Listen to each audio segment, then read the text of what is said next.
Innal hamdalillah nahmaduhu wa nasta'inuhu wa nastaghfiruh wa na'udzu billahi min shururi anfusina wa min sayyiati a'malina faman yahdihillahu fala mudilla lahu wa man yudlil fala hadiya lahu ashhadu an la ilaha illallah wahdahu la syarika lahu wa ashhadu anna sayyidana wa nabiyyina Muhammadan abduhu wa rasuluhu la nabiyya wa la rasulahu ba'dah.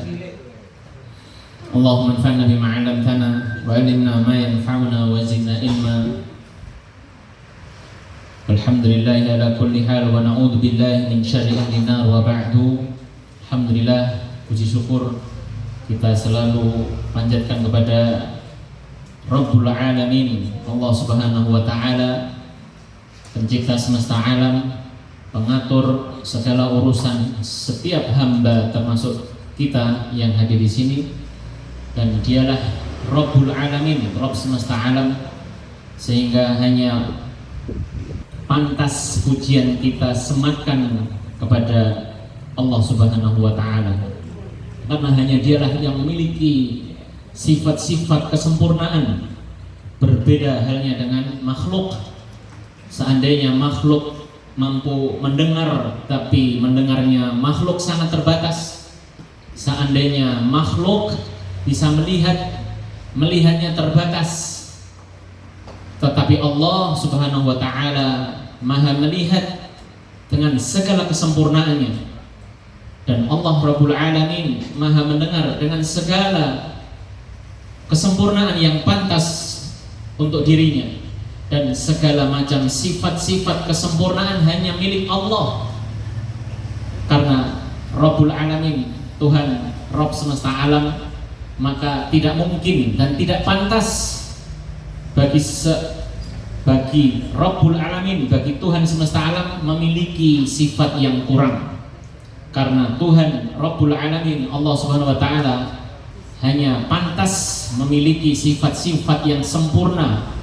Subhana Rabbil Alamin, Maha suci Allah dari segala perkataan-perkataan yang tidak pantas kepadanya. Seperti halnya orang-orang kafir mengatakan bahwa Allah itu punya anak. Wal iyadzubillah, naudzubillah. Itu tidak mungkin. Allah Rabbul Alamin memiliki anak. Dan tidak mungkin pula Rabbul Alamin diperanakan, dilahirkan, tidak mungkin. Itu kenapa kita harus belajar sebagaimana dalam surat Al-Ikhlas, Bapak Ibu, kita faham bahwa Allah berfirman lam yalid wa lam yulad. Allah itu tidak beranak dan tidak diperanakan. Qul huwallahu ahad. Allah itu esa, tidak berbilang, tidak dua, tidak tiga, atau seterusnya. Allah itu esa, ahadun, wahid, satu. Yang kedua, salawat serta salam mudah-mudahan senantiasa kita haturkan kehadirat suri tauladan kita Nabiullah Muhammad sallallahu alaihi wa alihi wasallam, yang mana lewat perantara beliau sampailah risalah dari Allah Subhanahu wa Ta'ala kepada kita.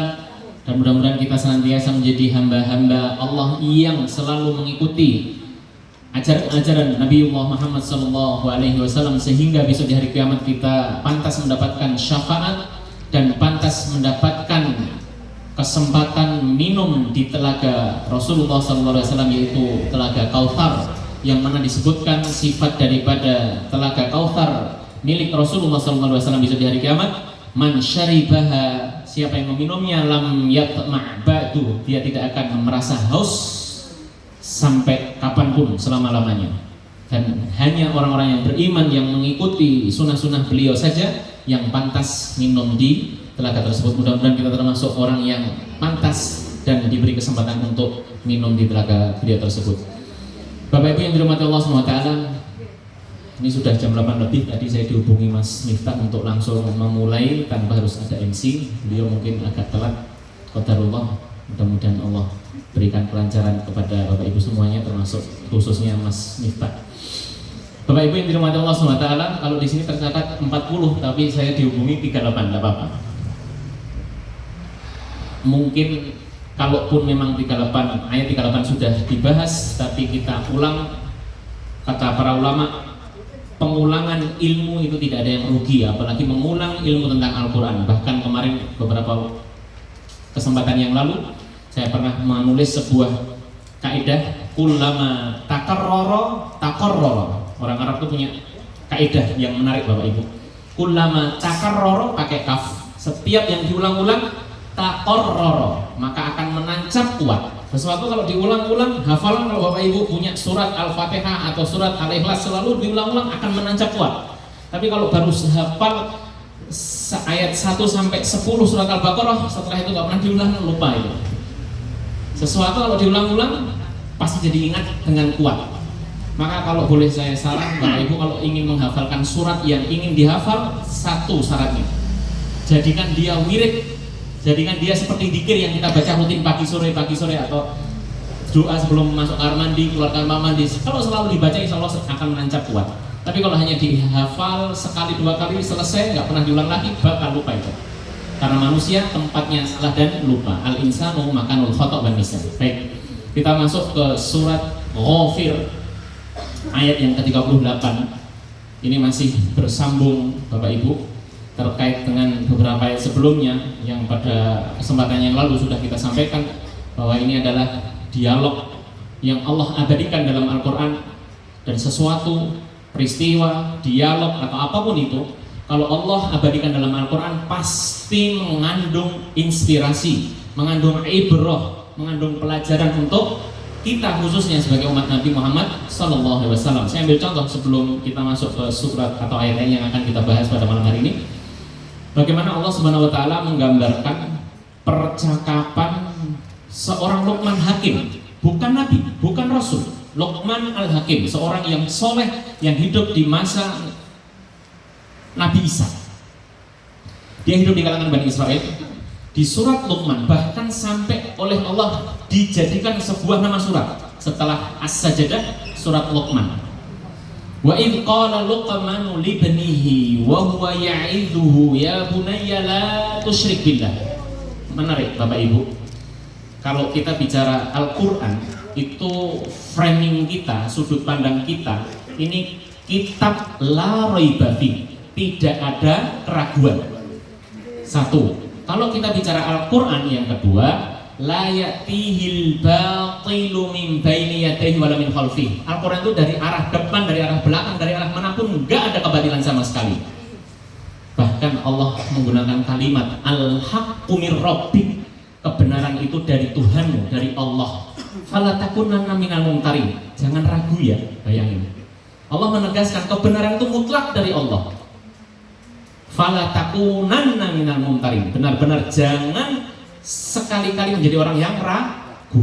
Baik, Allah mengabadikan dalam surat Luqman percakapan seorang Luqman Hakim kepada anaknya. Apa yang dia katakan kepada anaknya? Wa idh, dan ingatlah, qala Luqmanu libnihi, ketika Luqman Al-Hakim, seorang soleh, bukan dari kalangan para nabi, bukan dari kalangan para rasul, berkata kepada anaknya, ya bunayya la tusyrik billah, wahai anakku, jangan kamu mensekutukan Allah, jangan kamu menduakan Allah, jangan kamu menjadikan Allah tandingan, jangan kau jadikan Allah sekutu-sekutu, tandingan-tandingan. Maknanya, jadikanlah Allah satu-satunya zat yang pantas untuk disembah. Ketika saya baca ayat itu, batin saya berperang. Ketika saya masih kuliah pada waktu itu, mungkin Bapak Ibu yang ngaji di Majelis Taklim Muhajirin awal-awal di Teguh Umar itu, saya pernah ditanya, karena saya pada waktu itu masih gantiin, Pak Ustadz titelnya apa? Belum punya Pak, saya masih mahasiswa. Kosongan ya? Iya, kayak bakso. Memang bakso kosongan. Tidak apa-apa, bagi saya kan hanya pengganti. Ibarat bis itu, sopirnya berhalangan, saya kernet. Nanti kalau nyopirnya saya nggak nyaman, ya sudah, berhentiin, selesai. Tapi saya pada waktu itu, seperti itu pikiran saya. Begitu selesai, diminta, Pak Ustadz minta nomornya, mulai besok antum jadi pengisi tetap. Sampai hari ini, Masya Allah, saya kecewa ya. Kok nggak jadi diberhentiin ya? Tadi kan katanya kosongan ya. Pada waktu itu Bapak Ibu, saya belajar tentang, saya kuliah di jurusan pendidikan. Di di dunia pendidikan Bapak Ibu, itu pakar-pakar pendidikan mengatakan seorang guru atau orang tua tidak boleh mengatakan kata jangan kepada anak. Bayangin itu ada itu, silahkan nanti Bapak Ibu yang baca berkecimpung di dunia pendidikan. Kita sebagai guru, tenaga pendidik atau orang tua itu ketika anak masih usia balita yang masih kecil-kecil gitu, itu oleh ilmuwan barat, khususnya ilmuwan tentang pendidikan anak, itu mereka membuat mencetuskan sebuah ilmu, dilarang mengatakan kata jangan kepada anak. Misalnya nih, saya sedang melarang anak saya jangan main api, itu nggak boleh Pak, harus dihindari kata jangan. Terus gimana? Nah, main air aja, nah gitu, untuk menghindari kata jangan main api.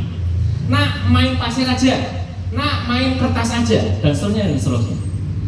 Menarik itu Bapak Ibu, karena saya mahasiswa semangat itu, saya baca, saya kumpulin pendapat-pendapat atau pandangan-pandangan para pakar pendidikan pada waktu itu yang mayoritas dari Barat Bapak Ibu. Barat dalam artian Eropa, mungkin bisa dari Amerika, Jerman, dan seterusnya dan seterusnya. Sampailah suatu hari saya membaca ayat itu Bapak Ibu. Wa idh qala Luqmanu li banihi wa huwa ya'iduhu ya bunayya la tusyrik billah. Menarik sekali. Ingatlah wahai Muhammad. Berarti karena ayat ini kan turun kepada Nabi Muhammad SAW, berarti setiap peristiwa, setiap interaksi, setiap percakapan yang ada di dalam Al-Quran itu maknanya pelajaran buat Nabi Muhammad SAW, khususnya pada waktu itu, begitu juga umatnya termasuk kita. Ingatlah Luqman Al-Hakim ketika dia berkata kepada anaknya. Bapak Ibu perhatikan, kalau dalam bahasa Arab itu waladun ibnun sobiyun, orang Arab itu menyebut anak laki itu dengan sesuai umurnya Bapak Ibu. Ketika Allah mau menceritakan Nabi Isa masih di gendongan ibunya, itu pakainya sobiya, wakana sobiya, dan Nabi Isa pada waktu itu sedang digendong ibunya bisa bicara, dia seorang bayi kecil, sobiyun. Tuaan dikit, mungkin sekitar balita, itu orang Arab pakainya ibnun, ya bunaya, atau waladun. Naik dikit, ghulamun, anak laki-laki yang beranjak dewasa. Di atas itu Bapak Ibu, rajulun, laki-laki yang dewasa. Makanya Allah menggunakan kata ar-rijalun qawwamun 'alan nisa. Laki-laki dewasa itu pemimpin bagi seorang anak. Nggak mungkin pakai al-auladu, laki-laki bocil itu pemimpin perempuan, nggak bakal. Dia kan belum bisa kawin loh. Tapi pakainya ar-rijal karena laki-laki dewasa. Sedangkan ketika Luqman Hakim menasihati anaknya, ya bunaya, wahai anakku yang kecil, masih kecil loh. Apa kata yang terucap yang pertama kali setelah Luqman memanggil anaknya? Ya bunaya, wahai anakku, la tusyrik, jangan kamu menyekutukan Allah. Saya mikir tuh, kata pakar pendidikan nggak boleh berkata jangan kepada anak. Ini Luqman Hakim, Allah ceritakan, bahkan Allah abadikan, bahkan Allah jadikan sebuah nama surat. Kalimat pertama yang diucapkan oleh seorang bapak soleh bernama Luqman kepada anaknya setelah dia panggil, wahai anakku, jangan. Bayangin, berantem saya dalam pikiran, sing bener sopo ya? Saya ingat ayat-ayat tadi Pak, al-haqqu mir rabbik, kebenaran itu mutlak dari Allah, fala takunanna minal mumtarin. Tapi karena saya pada waktu mahasiswa Bapak Ibu, saya nggak bisa menerima langsung karena sekali lagi selalu mengandalkan akal, padahal itu ternyata salah. Kenapa? Kebenaran itu dari Allah. Dan ternyata Bapak Ibu, bahkan kuliah saya sebagai sarjana pendidikan Islam itu ayat Al-Quran, hadis dibutuhkan kalau pas doang. Sakit saya Pak. Makanya saya sering melesetin PAI, bukan pendidikan agama Islam, penghancur agama Islam. Mohon maaf, kata saya ya, boleh setuju boleh tidak. Akhirnya Bapak Ibu, saya baca lagi. Ternyata yang mencetuskan ilmu pendidikan modern itu rata-rata dari Barat, maaf, itu rata-rata dari kalangan pendeta yang mereka dilarang menikah. Pendeta kan nggak boleh menikah, tapi pada waktu itu di Eropa geger karena pendeta itu kan orang normal, bukan dikebiri, dia punya syahwat, tapi dilarang menikah, yang itu fitrah. Sehingga banyak kasus skandal mereka berzina dengan sesama biarawati karena itu aib. Kalau lahir anak nggak mungkin diworo-woro Pak, woi saya punya anak, nggak mungkin ketahuan loh, kamu kan melanggar peraturan itu. Setiap punya anak Pak, bayangin anaknya itu dibuang di pantai asuhan negara. Jadi dia berhubungan suami istri dengan pasangan yang tidak halal karena memang dilarang di agama mereka. Begitu lahir anak dari hubungan yang tidak halal itu, anaknya dibuang di pantai asuhan negara. Begitu punya anak dibuang ke pantai asuhan negara, dia nggak pernah mendidik, nggak pernah merawat, tapi dia mencetuskan ilmu tentang psikologi perkembangan anak, dan itu jadi guru saya. Bodoh banget saya. Buku-bukunya saya baca, saya pelajari. Itu guru saya Pak. Saya mikir, kok bodoh banget kamu Pak. Mau-maunya punya guru yang kumpul kebo, itu pun ketika anaknya lahir dibuang. Dia bikin ilmu perkembangan jiwa anak, kamu pelajari ilmunya. Akhirnya buku itu saya buang ke sampah. Fokus Quran. Al-haqqu mir rabbik. Artinya Bapak Ibu, kalau tadi dikatakan bahwa seorang pendidik atau orang tua dilarang mengatakan kata jangan, sedangkan dalam Al-Quran Allah menegaskan, Luqman Hakim berkata kepada anak kecilnya, ya bunaya la tusyrik. Bapak Ibu kalau belajar bahasa Arab, kata la dalam bahasa Arab ada dua kemungkinan, la nafiyah sama la nahiyah. La yang berarti peniadaan yang artinya tidak, sama la yang berartinya jangan. Tandanya apa Ustaz? Kalau la fi'il mudhari yang jatuh setelahnya sukun, la tusyrik, itu maka la di sini hanya bisa diartikan dengan kata jangan. Tapi kalau la tusyriku pakai dhammah, maka la di situ diartikan dengan tidak. Kamu tidak menyekutukan, pernyataan. Tapi kalau la tusyrik nggak ada pilihan makna kecuali jangan. Berarti kalau Allah sampai mengabadikan perkataan Luqman Hakim kepada anaknya dengan kata jangan, sedangkan ilmu barat mengatakan seorang guru atau orang tua tidak boleh mengatakan jangan, maka kita harus pilih firman Allah. Buang itu ilmu, apalagi ternyata ilmu dari orang yang Allahu Akbar. Berzina, keluar anak atau lahir anak dibuang. Dia menurunkan ilmu, itu yang saya pelajari. Tapi tidak apa-apa, mungkin ini cara Allah untuk menunjukkan saya kepada hidayah. Gitu. Mungkin Bapak Ibu juga pernah belajar ilmu psikolog yang kita sering kenal tokohnya itu Sigmund Freud. Barangkali Bapak Ibu dulu Pak zaman muda sering baca itu. Itu sama Pak, ilmu psikologi modern yang dicetuskan oleh Sigmund Freud itu. Saya pernah baca, saya pernah diskusi sama kawan-kawan saya. Muncul ilmunya itu ngeri banget Bapak Ibu. Apa itu? Dia seorang guru, kemudian punya siswa remaja, laki dan perempuan, tanya, maaf banget. Ini sebenarnya sesuatu yang tabu mungkin untuk bukan hanya orang Islam, mungkin orang Indonesia tabu sekali. Tapi kalau orang Barat kan biasa. Dia bertanya kepada gurunya, wahai guru, kenapa kelamin saya sama kelamin temen cewek saya kok beda? Itu pertanyaan Pak. Karena di Barat semua boleh ditanyain kan? Maka si Sigmund Freud itu mengatakan, oke, kamu bertanya kenapa kelamin kamu dan kelamin teman wanitamu berbeda. Sekarang kamu dan teman wanitamu saya kasih tempat tinggal, saya kasih tugas untuk mendeskripsikan kelamin kamu dan kelamin perempuan. Bayangin, suruh mendeskripsikan, suruh teliti karakteristik kelamin laki dan perempuan. Dua orang dikumpulin, bukan pasangan suami istri, yang ketiganya pasti setan. Apa yang terjadi? Dua orang laki perempuan masih remaja dikasih tempat tinggal, suruh meneliti, maaf, urusan gender. Ilmu itu yang dipelajari oleh seluruh fakultas psikologi. Masya Allah. Saya mendengar penjelasan ini dari Ketua Asosiasi Psikologi Muslim Indonesia, orang Solo, Dekan Psikologi Universitas Negeri Solo, UNS, Pak Yadi Purwanto. Pada waktu itu saya masih pesantren, ketemu beliau hampir mutung ketika jadi mahasiswa psikologi. Ngapain saya santri kok belajar ilmu setan? Kok bisa ilmu setan Pak Yadi? Saya bilang gitu kan pada waktu itu. Beliau cerita ini Pak, cerita ini semuanya. Apa yang saya ceritakan adalah cerita beliau. Tapi oleh dosennya dia bilang, kalau kamu berhenti, mogok, nggak mau kuliah, sampai hari kiamat ilmu psikologi jadi ilmu setan. Kamu perdalam, cari yang salah, luruskan. Masya Allah. Akhirnya beliau serius belajar buku-buku psikologi. Rata-rata rujukannya berbahasa Jerman pada waktu itu. Karena nggak bisa bahasa Jerman, dia datangin seorang dosen yang bisa bahasa Jerman. Pak, ajarin saya bahasa Jerman, tapi karena saya nggak punya uang, sebagai imbalannya saya tak bersihin rumput rumah jenengan. Jalanlah, akhirnya sekian bulan dia bisa bahasa Inggris tanpa bayar, tapi konsekuensinya dia bersih-bersih rumput. Setiap dosennya bawa satu buku tentang psikologi, Pak Yatim bawa 2 buku, gurunya bawa 2 buku, beliau bawa 3 buku, dan seterusnya. Artinya benar-benar serius, tapi tadi begitu mendapati hal-hal yang tidak sesuai dengan Islam, disingkirkan. Sama Bapak Ibu, kembali ke sini bahwa al-haqqu mir rabbik. Kalau kita bicara Al-Quran, sudut pandang kita, frame kita, benar-benar ini adalah firman Rabb, firman Tuhan, kalimat-kalimat yang Allah kalamkan, bukan sekedar cerita pengantar tidur. Kalau di ayat 38 kita mulai ini, masih ada hubungan dengan beberapa ayat yang sebelumnya. Allah menceritakan terkait peristiwa interaksi atau percakapan Fir'aun kepada Nabi Musa pada waktu itu yang menolak bahwa Nabi Musa punya Tuhan. Maka Fir'aun mengatakan, Tuhan itu saya nggak percaya kamu punya Tuhan, wahai Musa.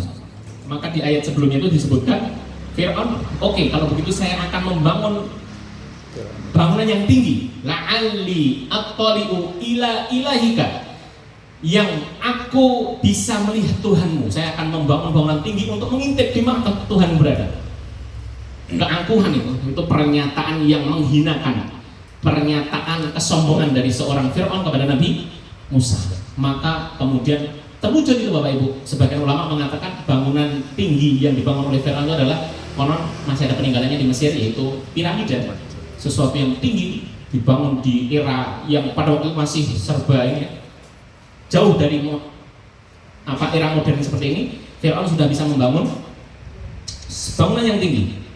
La'alli ablughul asbab as-samawati fa'attali'a ila ilahi Musa wa inni la'adunhu kadhiba. Bahkan dia menuduh Musa itu bohong, nggak mungkin punya Tuhan. Faktanya saya bikin bangunan yang tinggi, nggak pernah saya ketemu itu sama Tuhannya Musa. Ini pernyataan untuk menghinakan. Maka kemudian setelah situasi makin meruncing, bahkan Fir'aun mengancam untuk membunuh Nabi Musa, muncullah di ayat 38 Bapak Ibu, wa qala alladzi amana ya qaumi tabi'uni ahdikum sabilar rasyad. Justru yang membenarkan atau membela dakwah Nabi Musa itu salah satunya adalah orang yang menyimpan keimanannya dari kalangan keluarga besar Musa. Nggak disebutin siapa namanya. Dan berkatalah orang yang beriman dari keluarga Nabi Musa, keluarga Fir'aun, ya qaumi, wahai kaumku, ittabi'uni, ikuti aku, ahdikum, akan aku tunjuki kepada kalian sabilar rasyad, jalan kebenaran, jalan hidayah, bukan jalan kedustaan, kebohongan, penuh tipu daya seperti yang diajak oleh Fir'aun. Baik, ayat 38 ini Bapak Ibu memberikan inspirasi atau pelajaran kepada kita bahwa sekecil apapun peran kita lakukan untuk membela agama Allah. Dia paham betul ini, seorang yang menyembunyikan iman dari keluarga Fir'aun itu tahu konsekuensi ketika dia mengungkap keimanannya, dia bakal mendapatkan hal-hal yang mungkin bisa jadi mengancam jiwa dia. Tapi ini konsekuensi keimanan Bapak Ibu. Karena Rasul SAW bersabda dalam sebuah hadis, man ra'a minkum mungkaran falyughayyirhu biyadihi. Siapa yang melihat kemungkaran,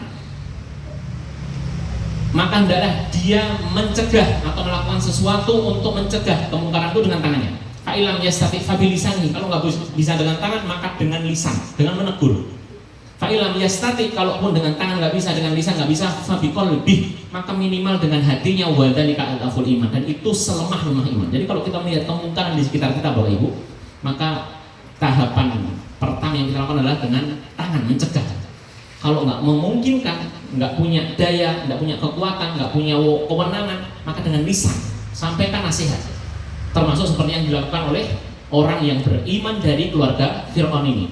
Dia menasihati. Soal nanti yang dinasihati bisa berubah atau tidak, itu urusan Allah, itu taufik dari Allah. Tapi tugas orang beriman harus menasihati ketika kemungkaran terjadi di hadapannya. Ittabi'uni ahdikum sabilar rasyad. Ikuti aku wahai kaumku, jangan ikuti Fir'aun. Saya akan tunjukkan kepada kalian jalan menuju kebenaran. Ya qaumi. Nah, ayat yang ke-39. Dia melanjutkan nasihatnya kepada kaum Bani Israel pada waktu itu. Ya qaumi, wahai kaumku, innama hadhil hayatud dunya mata' wa innal akhirata hiya darul qarar. Sekali lagi, sebelum saya masuk ke ayat 39, kalau Allah mengabadikan percakapan dalam sebuah kisah kemudian disebutkan dalam Al-Quran, itu maknanya juga berlaku untuk kita Bapak Ibu. Apa yang diucapkan oleh orang yang beriman dari kalangan keluarga Fir'aun kepada kaumnya pada waktu itu, ya qaumi, wahai kaumku, ketahuilah dunia ini itu mata. Orang Arab mengatakan kata mata'un itu sesuatu yang fana. Mata itu kenikmatan, sesuatu yang bisa dinikmati, sesuatu yang menyenangkan, bisa istri, anak, suami, harta benda, dan seterusnya dan seterusnya. Seluruh isi dunia ini bisa dikategorikan mata. Tapi perhatikan, orang Arab menggunakan istilah mata itu sesuatu yang bisa dinikmati tapi semu.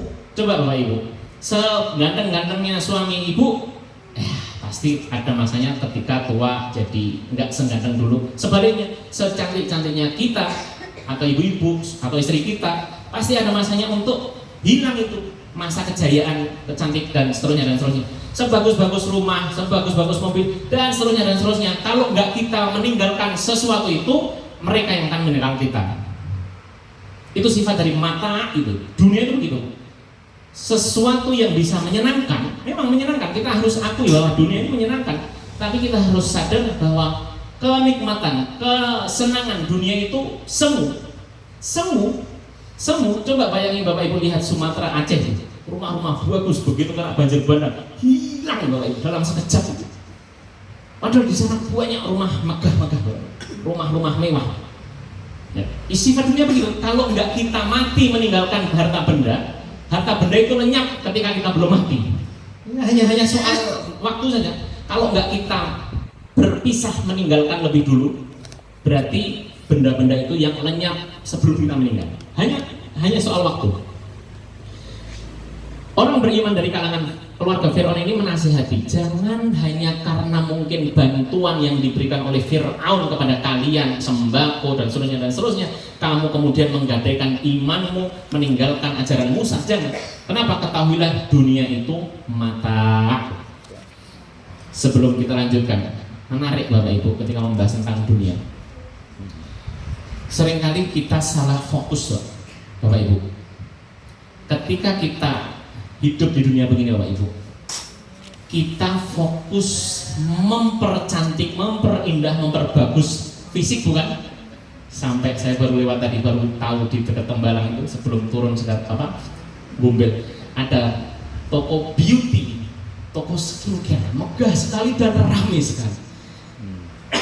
Nggak ada yang salah. Yang ingin saya sampaikan adalah kita hidup di era fokus memperbagus fisik jasad kita sampai seringkali lupa memperbagus jiwa kita. Padahal kalau mati, yang kembali kepada Allah itu jiwa kita, ruh kita, jasad kita yang ganteng, gagah, cantik ini dipendem Bapak Ibu, wallahi dipendem di tanah. Tapi kita fokus mempercantik, memperbagus fisik jasad kita, seringkali lupa memperbagus iman kita, ruh kita. Padahal itu yang akan kembali menghadap kepada Allah. Dalam sebuah hadis Rasulullah SAW mengatakan, Innallaha la yanzuru ila suwarikum. Sesungguhnya Allah itu enggak melihat ila suwarikum, kepada wajah-wajah kalian, gantenggah, cantikkah, putihkah, glowingkah, enggak. Wala ila ajsamikum, dan tidak melihat bentuk tubuh kita, kakak, gagahkah, kekerkah, gemuk, kurus, enggak. Walakin yang yanzuru ila qulubikum, tapi Allah itu melihat hati kita, wa a'malikum, dan amalan kita. Jadi pesan saya Bapak Ibu, ini saya menasihati diri saya juga, begitu juga kepada Bapak Ibu, jangan sampai kita sibuk mempercantik, memperbagus, memperindah fisik dan jasad kita, bahkan pakaian kita, tapi lupa mempercantik, memperbagus, memperindah jiwa dan ruh kita dan amalan kita serta hati kita. Karena sejatinya itulah yang Allah lihat, bukan fisik lagi.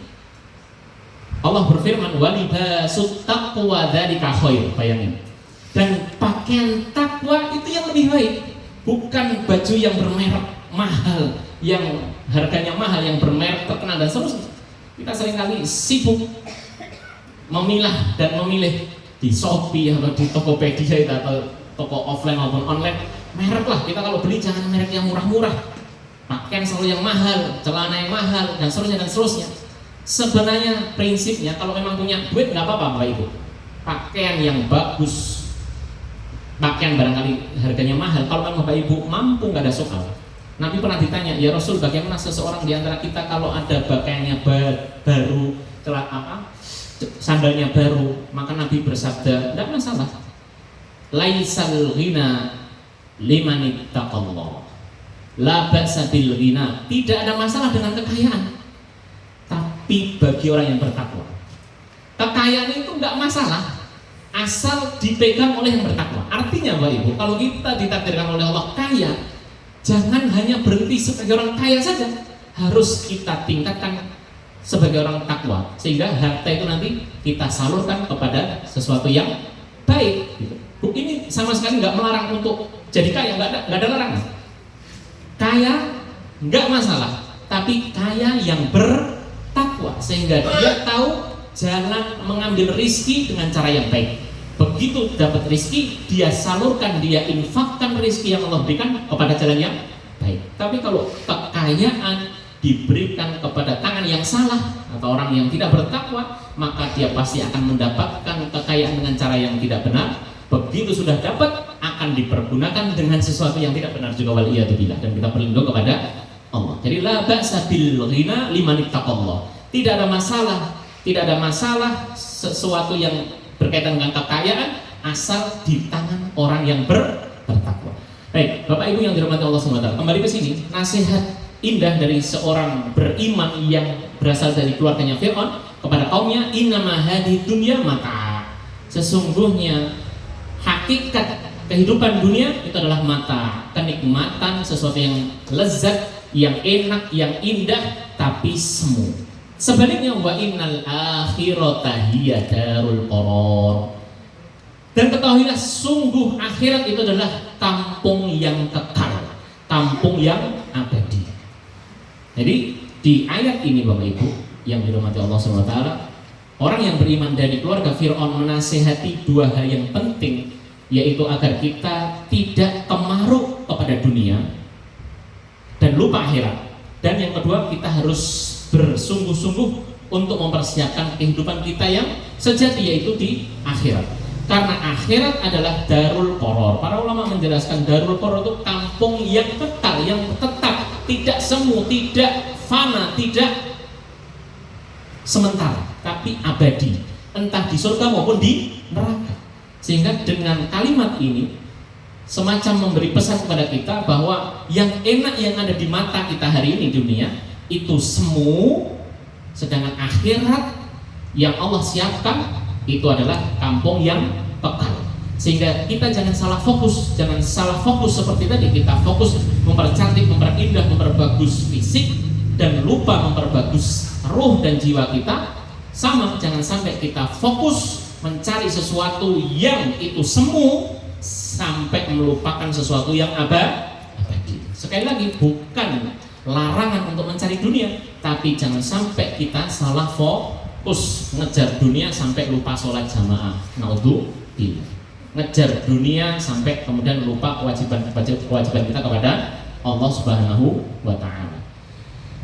Man 'amila sayyi'atan. Kemudian kalimat selanjutnya di ayat yang ke-40, orang yang beriman dari kalangan keluarga Fir'aun melanjutkan nasihatnya, man 'amila sayyi'atan, siapa yang beramal keburukan, fala yujza illa mithlaha, dia tidak akan dibalas kecuali dengan yang semisalnya. Allah itu nggak pernah zalim sama hamba ya Bapak Ibu. Seorang hamba diberi siksaan, diberi azab itu atas sebab kesalahan yang dia lakukan. Banyak sekali ayat yang menjelaskan itu. Ma asobaka min hasanatin faminallah, wa ma asobaka min sayyiatin famin nafsik. Kayaknya di ayat lain Allah mengatakan, kalau ada kebaikan, kenikmatan yang baik-baik datang kepadamu, menimpa kamu, ketahuilah itu sejatinya dari Allah.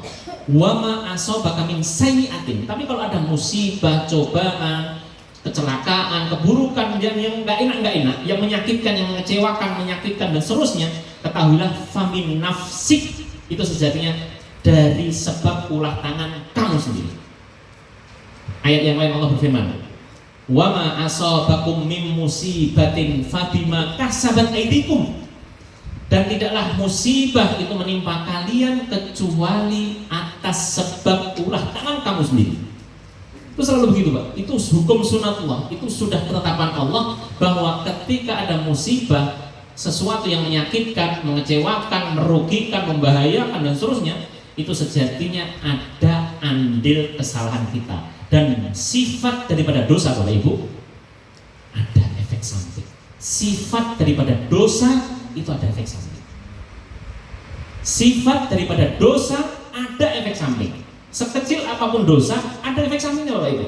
Kalau tidak menimpa kita di dunia, yang pasti di akhirat. Kalau tidak menimpa kita sebagai pelakunya, bisa menimpa anak dan istri kita atau keluarga kita. Bayangin Bapak Ibu, Bapak Ibu, Bapak khususnya sebagai kepala rumah tangga, bekerja membawa rizki ke rumah yang tidak halal lewat jalur korupsi, nyuri misalnya, Allah, naudzubillah, ya, kita berlindung pada Allah misalnya itu ya. Maka hati-hati Bapak Ibu, harta yang antum atau Bapak bawa ke rumah kemudian dimakan anak istri, itu ada efek samping. Jangan salahkan ketika nanti kemudian istri jadi berubah kelakuannya, yang dulu taat kemudian sopan sama kita, sama suami, tiba-tiba berubah semuanya. Jangan langsung nyalahin, Bu, kenapa sekarang berubah? Mentang-mentang Bapak sudah nggak muda ya? Jangan gitu Bapak Ibu. Kita introspeksi, siapa tahu itu ada andil kita, ada harta yang tidak halal yang kita berikan kepada anak dan istri kita. Dan itu pasti begitu Bapak Ibu. Kalaupun tidak istri, anak. Bapak sudah tobat misalnya, istri sudah tobat, tapi karena pernah punya masa lalu yang kelam, ngasih anak dengan harta yang haram, tidak halal, kemudian anak itu beranjak dewasa jadi perempuan atau jadi laki yang tidak sesuai harapan kita. Sekali lagi, jangan buru-buru nyalahin anak. Coba cek dulu ketika maaf dulu sebelum berhubungan suami istri sudah baca doa enggak itu? Karena Nabi ngasih tahu Bapak Ibu, siapa yang ketika hendak berhubungan suami istri membaca doa, coba dibaca, hafal mboten? Allahu Akbar, alhamdulillah. Bismillah, Allahumma jannibna syaitan wa jannibi syaitan ma razaqtana. Sebentar, prakteknya nanti di rumah. Jangan setelah doa langsung praktek. Apa kata Rasul? Siapa yang membaca doa tersebut sebelum berhubungan suami istri, kemudian dari hubungan suami istri itu Allah takdirkan lahir anak, lam yadurruhu syaiton, setan tidak bisa mengganggu anak yang lahir. Jadi kalau saya jadi anak Bapak Ibu, kemudian saya nakal itu, mudah-mudahan anak Bapak Ibu nggak ada di sini. Protes, Pak, Bapak, biar pas gawe aku, eling maca donga berapa? Waduh lah, aku jangankan inget, orang iso maca donga ya, pantesan aku dadi nakal Pak.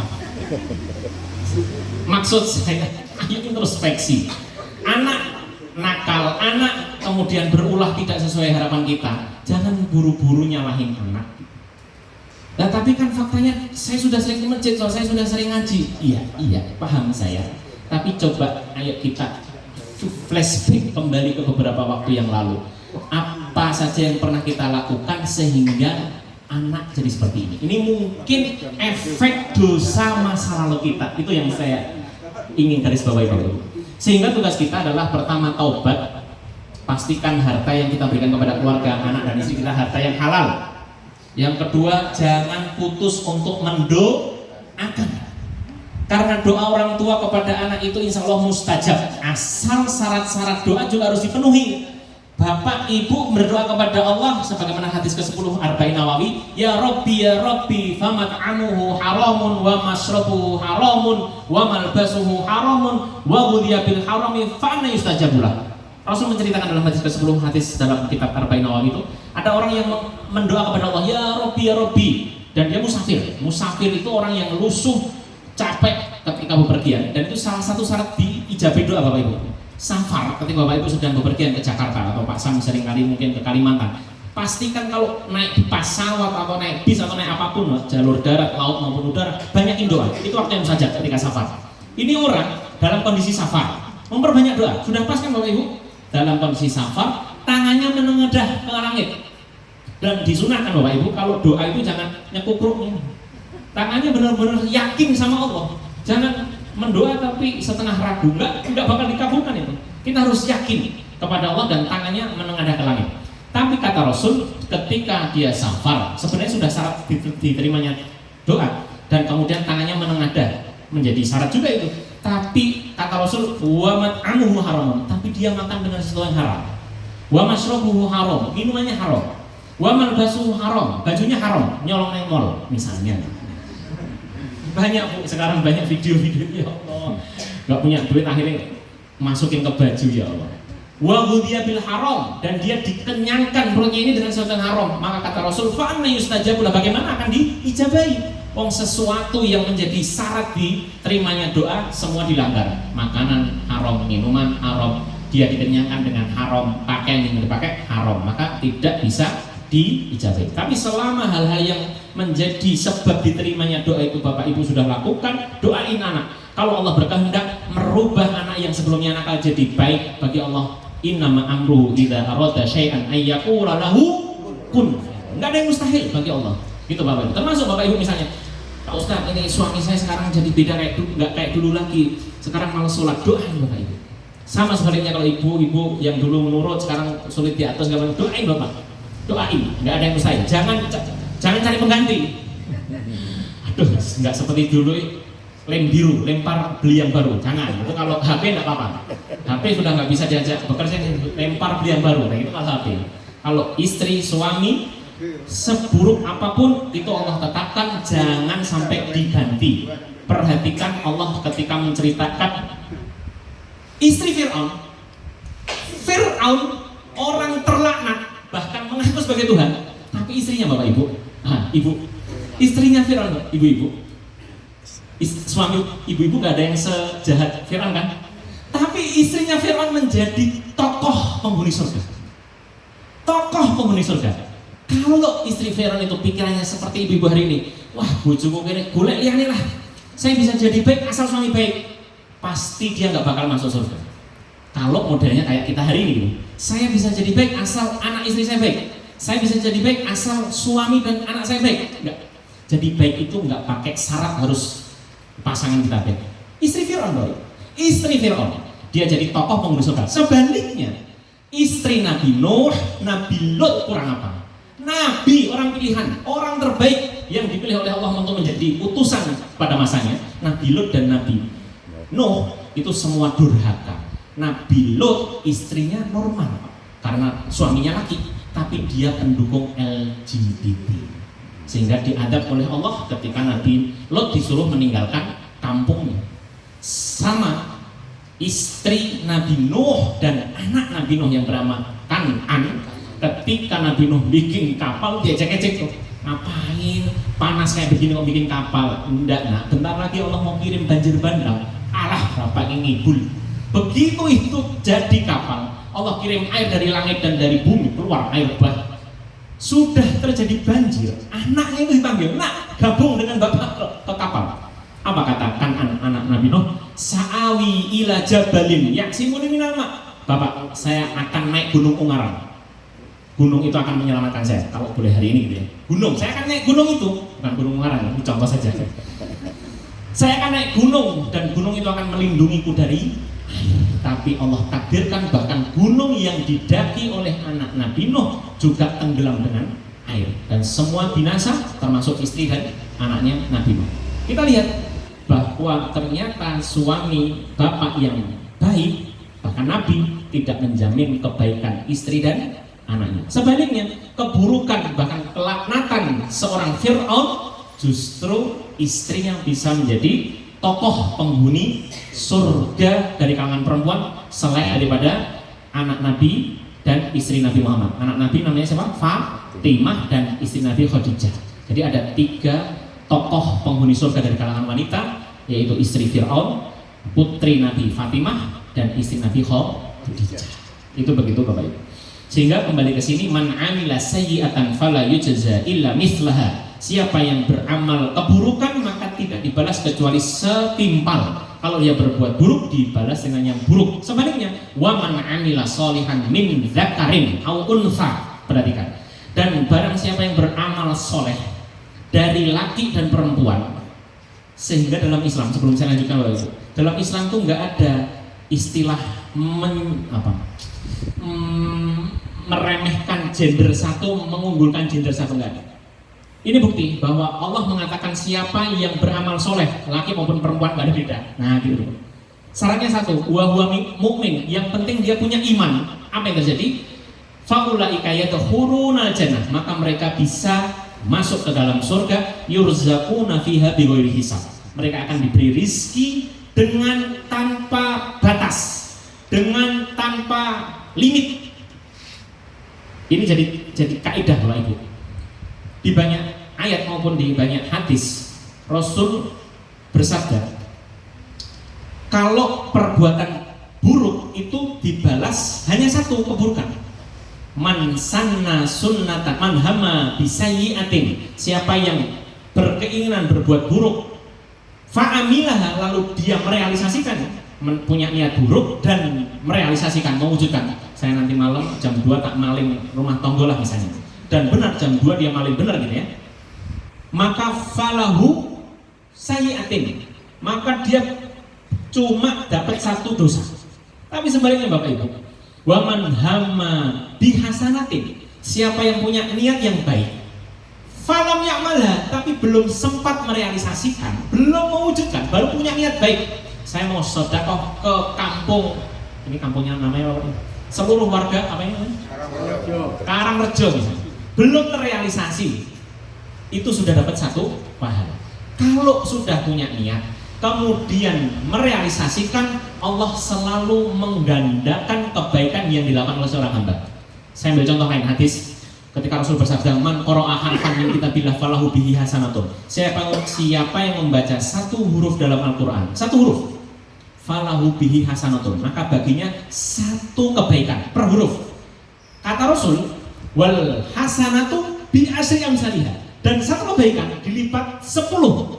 Maka Nabi bersabda, la aqulu alif lam mim harfun, aku tidak mengatakan alif lam mim itu satu huruf, walakin alifun harfun, wa lamun harfun, wa mimun harfun, akan tetapi alif satu huruf, lam satu huruf, mim satu huruf. Jadi artinya ketika kita membaca alif lam mim, itu kita mendapatkan sekurang-kurangnya 3 kebaikan kali 10. Berapa Pak Bu? Silahkan dihitung surat Al-Fatihah berapa huruf kalikan 10. Itu kebaikan yang kita dapatkan. Apalagi kalau Bapak Ibu baca 1 juz, 2 juz, dan seterusnya dan seterusnya. Allah selalu melibatkan, lipat gandakan sekurang-kurangnya 10 kebaikan. Yang kedua, dalam hal infak, Bapak Ibu, dalam sebuah ayat Allah berfirman, mathalul ladzina yunfikuna amwalahum fi sabilillah, permisalan orang yang menginfakkan hartanya di jalan Allah, kamatsali habbatin, seperti satu biji, ambatat sab'a sanabila, memunculkan atau menumbuhkan 7 tangkai. Satu biji menumbuhkan 7 tangkai. Fi kulli sumbulatin mi'atu habbah, 7 tangkai tadi, setiap tangkai 100 biji. Sehingga ketika kita berinfak di jalan Allah, itu kata Allah di ayat tersebut, kita mendapatkan pahala dilipat gandakan sampai 700, karena satu biji tumbuh 7 tangkai, setiap tangkai 100 biji.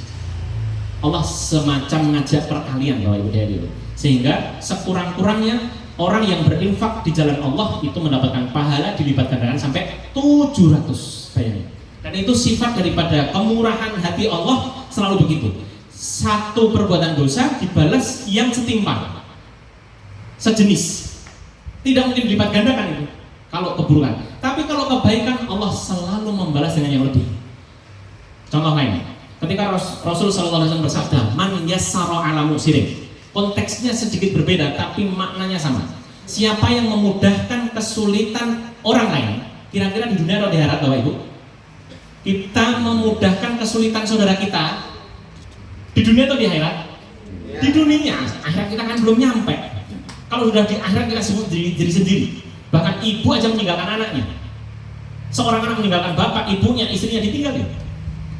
Rasul bersabda, siapa yang memudahkan kesulitan saudaranya ketika di dunia, kata Rasul, yassarallahu fid dunya wal akhirah. Masya Allah, Allah akan mudahkan kesulitan dia di dunia dan di akhirat. Bayangin Bapak Ibu. Jadi Nabi itu selalu begitu. Allah dan Rasul selalu ngajarin kalau yang baik-baik itu selalu double balasannya.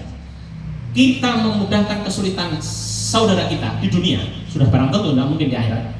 Tapi Allah berjanji dan Rasulnya juga berjanji bahwa kita akan mendapatkan kemudahan atas kesulitan kita di dunia plus akhirat. Waman satara musliman satarahullahu fid dunya wal akhirah. Siapa yang menutup aib saudaranya, bukan malah mengumbar, bukan malah menggunjing. Kira-kira di dunia atau di akhirat? Di dunia kita menutup aib teman kita, saudara kita di dunia, apa hasilnya? Rasul bersabda, satarahullahu fid dunya wal akhirah. Allah akan tutupi aib orang tersebut di dunia dan akhirat. Bayangin. Di dunia kita ditutup aib kita oleh Allah, termasuk ketika di akhirat. Syaratnya suka menutup aib saudara kita. Bapak Ibu yang dirahmati Allah Subhanahu wa taala, kameramen sudah berdiri, itu tandanya jam sudah 21.00. Masya Allah. Kita akhiri, jadi closing statement pada malam hari ini, nasihat yang indah dari seorang yang beriman dari keluarga Fir'aun kepada kaumnya sebagai bentuk keimanan, konsekuensi keimanan dia harus mengingatkan kemungkaran yang terjadi. Karena Fir'aun mengajak kepada kesesatan, dia mengingatkan jangan ikuti Fir'aun, tapi ikuti aku akan tunjuki jalan menuju hidayah, yaitu mengikuti Nabi Musa. Yang kedua, jangan mudah terlena dengan dunia, karena dunia sifatnya sementara, semu dan tidak kekal alias fana. Sedangkan akhirat itu sesuatu atau kampung yang kekal dan abadi. Siapa yang berbuat keburukan maka oleh Allah akan diberi keburukan yang setimpal. Sedangkan siapa yang berbuat kebaikan Allah selalu lipat gandakan dan dia berhak mendapatkan surga yang di situ kita mendapatkan rizki tanpa limit, tanpa batas, tanpa hitungan. Bi ghairi hisab maknanya adalah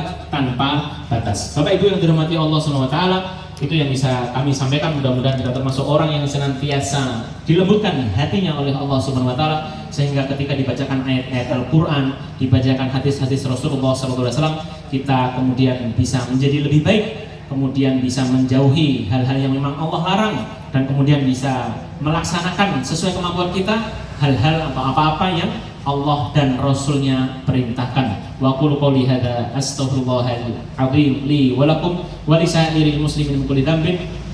Saya kembalikan kepada dari MC ya. Langsung saya tutup atau ada pertanyaan? Baik. Saya dihubungi Mas Miftah. Ada pertanyaan sedikit Bapak Ibu, mudah-mudahan sebagai penutup ya, mudah-mudahan nggak ada pertanyaan lain.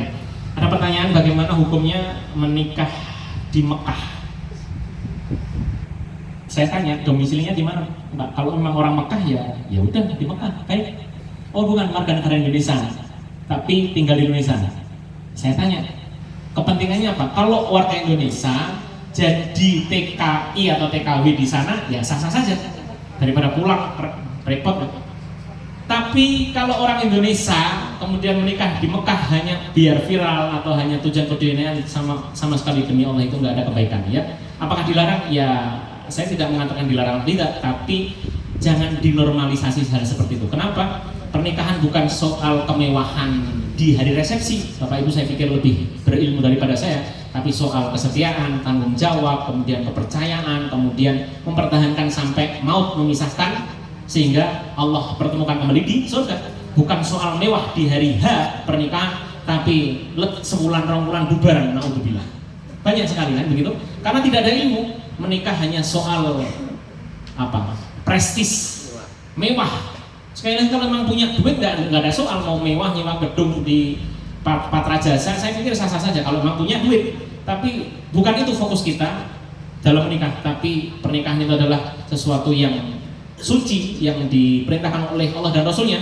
Man rohibaan sunati falaysa minni. Siapa yang tidak mau mengikuti sunnahku dia bukan dari golonganku, dan termasuk sunnah Rasul adalah menikah.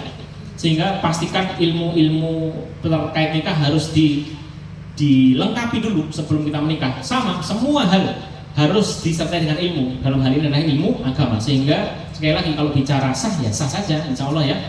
Yang kedua kalau bicara apakah lebih baik di Mekah, saya tidak menemukan dalil satupun kalau menikah di Mekah lebih baik daripada di Indonesia, kecuali kalau sholat di Masjidil Haram.